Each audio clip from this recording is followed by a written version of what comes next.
بسم اللہ الرحمن الرحیم۔ حضرت جنید بغدادی رحمۃ اللہ علیہ سے شیطان کا عجیب سوال۔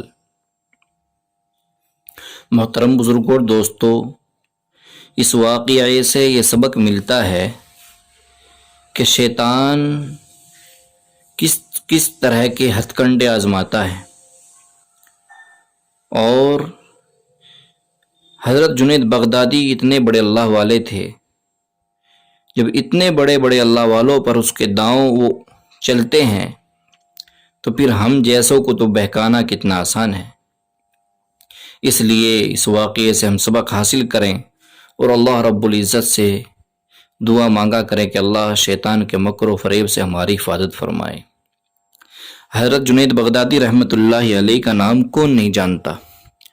آپ کا واقعہ ہے کہ حضرت جنید بغدادی نے ایک مرتبہ دل میں خیال کیا کہ اگر شیطان سے ملاقات ہو جائے تو ایک سوال کروں گا، اور انہوں نے ایک دن اللہ سے دعا بھی کر دی کہ اللہ کبھی شیطان سے ملاقات کرا دے تاکہ اس سے سوال کر لوں۔ ایک دن نماز پڑھ کر مسجد کے باہر نکلے تو ایک بوڑھا آدمی جھک کر سلام کرنے لگا۔ حضرت جنید رحمۃ اللہ علیہ نے اس کو دیکھ کر کہا کہ کون ہو تم؟ کہنے لگا کہ میں وہی ہوں جس سے ملنے کی آپ کو آرزو اور تمنا تھی۔ حضرت سمجھ گئے کہ یہ اصل میں شیطان ہے۔ شیطان نے کہا کہ آپ مجھ سے کیوں ملنا چاہتے تھے؟ حضرت جنید رحمۃ اللہ علیہ نے کہا کہ میرے ذہن میں تیرے متعلق ایک سوال ہے۔ سوال یہ ہے کہ جب اللہ تبارک و تعالیٰ نے تجھے حضرت آدم علی نبینا علیہ الصلاۃ والسلام کو سجدہ کرنے کا حکم دیا تو میری سمجھ میں نہیں آتا کہ آخر تجھے کس چیز نے اللہ کے حکم کی تعمیل سے منع کیا، کس چیز کی وجہ سے تو اللہ کے حکم کو تو نے نہیں مانا، کیوں تو نے سجدہ نہیں کیا؟ کیا اللہ کی عظمت کو نہیں جانتا تھا؟ ارے تجھے اللہ کی معرفت حاصل تھی، اللہ تعالیٰ کی عظمتوں اور جلالتوں سے تو واقف تھا۔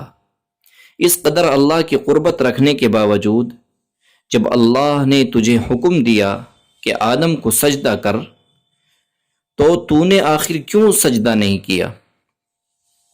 اس پر شیطان کا جواب کیا تھا وہ سننے کے قابل ہے۔ اس کے جواب میں کچھ دیر کے لیے حضرت جنید کے ہوش اڑا دیے۔ اس کے جواب نے کچھ دیر کے لیے حضرت جنید رحمۃ اللہ علیہ کے ہوش اڑا دیے۔ اس نے کہا کہ جنید، آپ جیسا توحید پرست آدمی اور یہ مشرکانہ سوال، آپ جیسا توحید پرست، ایک اللہ کو ماننے والا، ایک اللہ کی پوجا کرنے والا، اور آپ کے ذہن میں سوال آ رہا ہے مشرکانہ سوال کہ میں نے غیر اللہ کو سجدہ کیوں نہیں کیا؟ کہنے لگا کہ آدم تو غیر خدا تھے، خدا تو نہیں تھے، میں غیر اللہ کو کیوں سجدہ کر لیتا؟ آپ جیسا توحید پرست آدمی ایسا مشرکانہ سوال کرے، ایسا مشرکانہ سوال میرے سے کر رہا ہے، بڑے افسوس کی بات ہے۔ محترم بزرگوں اور دوستو، دیکھا کتنا عجیب مکر کیا، کتنا عجیب ہتھ کنڈا آزمایا۔ حضرت جنید رحمۃ اللہ علیہ کہتے ہیں کہ جب اس نے یہ بات میرے سے کہی تو مجھے لگا کہ ہاں یہ تو ٹھیک کہہ رہا ہے، اور پھر تھوڑی دیر کے لیے مجھے ایسا معلوم ہوا کہ میرا ایمان سلب ہو رہا ہے، اس لیے میں سناٹے میں پڑ گیا، ہوش و حواس باقی نہ رہے۔ میں سوچنے لگا کہ اس کو کیا جواب دے سکتا ہوں، اس لیے کہ جب وہ کہہ رہا ہے کہ تم ایک اللہ کو ماننے والے ہو اور مجھے پوچھتے ہو کہ آدم کو سجدہ کیوں نہیں کیا، حضرت جنید رحمۃ اللہ علیہ کہتے ہیں کہ میرے ذہن میں جواب نہیں آیا، فوراً اللہ کی طرف سے الہام ہوا اور مجھ سے کہا گیا کہ اس سے یہ پوچھو کہ حکم دینے والا کون تھا۔ حکم دینے والا جب خود کہہ رہا ہے کہ فلاں چیز کو سجدہ کرو تو توحید اسی کا نام ہے کہ اس کی بات کو مان لیا جائے۔ محترم بزرگوں اور دوستو، دیکھیے سوال نے تو حیران کر دیے تھے، لیکن حقیقت بھی یہی ہے کہ حکم کے سامنے کچھ نہیں ہوتا. جب حکم خدا کرے چاہے وہ جس چیز کا کرے بس اس کو ماننا ہی عبدیت ہے، اس کو ماننا ہی بندگی ہے.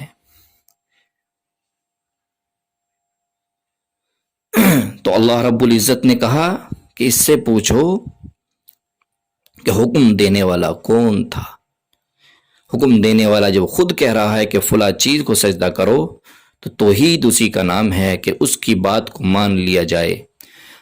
حضرت جنید رحمۃ اللہ علیہ کہتے ہیں کہ اس الہام کے بعد میرا ایمان برقرار ہوا، اور ورنہ تو مجھے ایسا معلوم ہوا کہ میرے ایمان میں تزلزل پیدا ہو گیا ہے.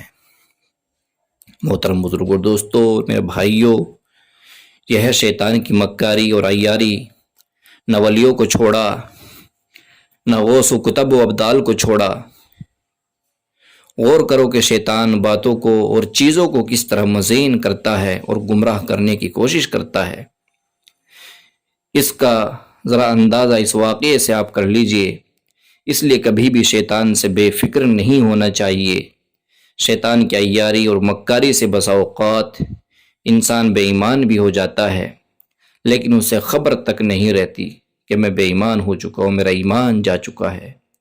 شیطان کفر کو مزین کر دیتا ہے. محترم بزرگوں اور دوستو، اللہ سے دعا کیجیے اللہ تعالی مجھے بھی، آپ کو بھی، اور تمام امت مسلمہ کو نفس و شیطان کے مکر و فریب سے بچنے کی توفیق اور ہمت عطا فرمائے، اور اللہ رب العزت ہم سبوں کی اس میں مدد فرمائے. آمین ثم آمین.